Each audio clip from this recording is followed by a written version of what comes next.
Meron po tayo mga kaibigan sa social media, marami po tayong kaibigan ng mga katanungan. Kasi po tungkol po ito sa mga hula po ni Ma'am Rodi Baldwin kasi nagkatotoo, no? Nagkatotoo po. Kaya dito po tayo, kaibigan, magandang gabi po. Oo, meron po akong katanungan sa inyo dahil po ipinapaabot po sa atin yung Manila po, kaibigan. Sabi po ng nagtanong sa atin, no? Kasi hinulaan po daw yan. Yung Manila ay totoo po ba na mawawala po yung city na yan dahil po ay kakainin po daw ng tubig. Oo, guys, matagal pa yan mangyayari, no? Huwag po lang kayong magpanik nito kasi marami pong nakapanood po sa mga makakaligtas po na mga lugar na safety na hindi po kakainin ng tubig. Kasi sa Cebu, kaibigan, sabi nila mawawala din po yan sa mapa, diba? Palawan, at saka ang safety lang po daw talaga yung sa Mindanao. Totoo po ba yan? Ayun, sabi po ng kaibigan isa, totoo po yan, itiit. Kung dito sila makatira sa atin, kung dito sila sa kabundukan, kung nasa taas tayo. Pero kung nasa baba ka lang, doon ka lang sa malapit sa karagatan, wala pa rin yan, guys, no? Kaya yung nagpatanong sa atin, ito po ang totoo, hindi po totally na yung Mindanao na ligtas din. Kasi mayroon pong mga mababang lugar na pwedeng kainin po ng tubig. Kaya yung safety lang po talaga sinabi ni kaibigan, yung mga nasa taas po talaga, di ba, kaibigan? Kasi mawawala po daw talaga yung Manila sa mapa. Ha? Oo nga, tama po kayo. Sabi po ni kaibigan, guys, itit, meron ako nakita sa mga ganyan po. Sabi nila 2050 daw, mangyayari po daw talaga, no, maraming mga lugar na magiging tubig na, no? Marami po nangyari na ngayon, di ba? Pero oo, tama. Pero yung Mindanao, guys, hindi basta-basta. Bakit po talaga, kaibigan, na lagi pong gikuan ba ampingan, no? Kinikir po ng Panginoon yung Mindanao kahit po ay marami din mga tao makasalanan dito, kaibigan, dahil po sa mga material na bagay na ginagawa po natin. Oh, hindi ko naman po totoo yan. Hindi ko po talaga masabi sa inyo, guys, no? Materialistic din po akong tao.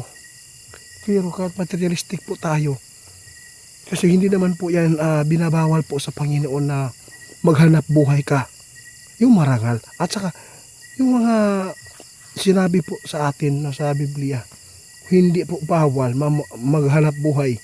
Basta po laging nakalaan po yung oras po natin sa tuwing tayo ay time na po sa pagsamba. Yun po talaga ang maganda. Sa lahat po ng nagpatanong, kaibigan, na tungkol po ito, marami po nagpatanong na kung pwede pa daw na hulaan mo po daw kanilang mga hinaharap, kung ano po ang kanilang kalagayan, buhay sa darating. Ano po masabi po nyo? Marami po tayong katanungan, guys, na nakukuha tungkol dyan. Marami nagpatanong, ha? Oh, tama po. Ang sabi ni kaibigan, guys, wala po silang karapatan na tingnan po ang inyong palad, no? Swerte. Wala po silang karapatan daw na tumingin dyan kasi hindi po nila alam. Wala po silang kakayahan dyan po. Kung ano man po ang itinadhana po ng Panginoon sa inyo, kung maganda man o hindi maganda, dapat tanggapin, no? Pero kung gumawa ka lang ng kabutihan, guys, posible makatanggap ka ng kabutihan na galing po, blessing na galing sa taas na hindi mo talaga inaasahan, no? Yun po talaga. Huwag po tayo ambisyon ng masobrang taas, no? Yung ambisyonin po natin yung hindi po nakakasira sa buhay ng tao, at saka hindi po bawal sa taas. yung mga ginagawa po natin sa mundo. Kaya nagpapasalamat po ako, lagi po tayong ginagabayan po ng ating kaibigan, no. Wala po silang kakayahan guys ha. Sa lahat po na nagpatanong sa akin, sabi po nila, itiit, pwede ba? Itanong mo kay ano po talagang kapalaran ko. Ang kapalaran po ninyo guys, kung sino man yung nagpatanong dyan, ito po ang sabi ni kaibigan. Ulitin mo kaibigan, ang kapalaran nila. Totoo yan. Hindi makikita po ng isang duwende yung kapalaran nyo, kasi po ay ang Ginoo yung nagkuha sa inyo anak, naghahatag. Kung masama ang ating ginagawa sa mundo, masama din po yung kapalaran mo.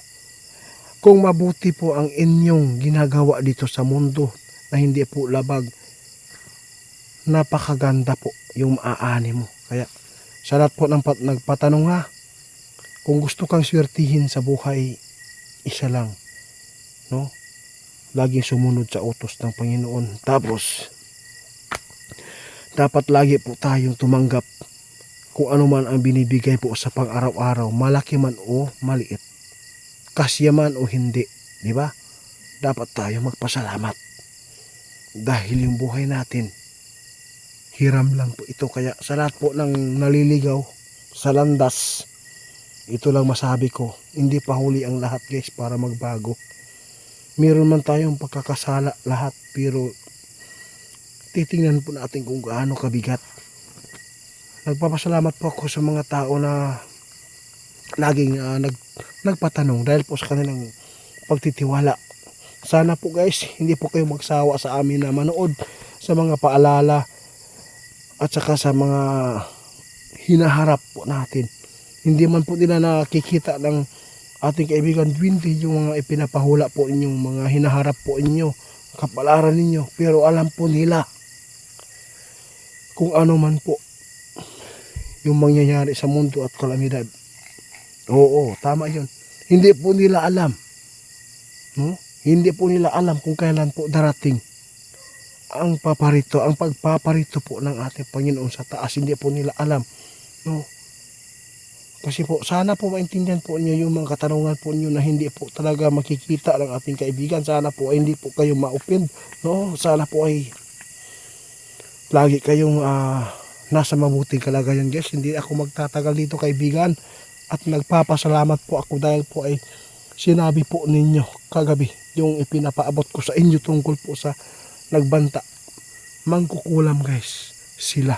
Kaya hindi po ako nagpapatinag alang-alang po sa mga tao na sumusuporta at sa mga nag-o-order para sinukuan at langis, no? Binabawalan na po ako doon sa lugar na yan dahil po sa nangyari sa kanilang kasamahan, no? Natudas dahil po sa nilagyan ni tawag dito sa sinukuan at saka yung langis. Salamat po, salamat kaibigan.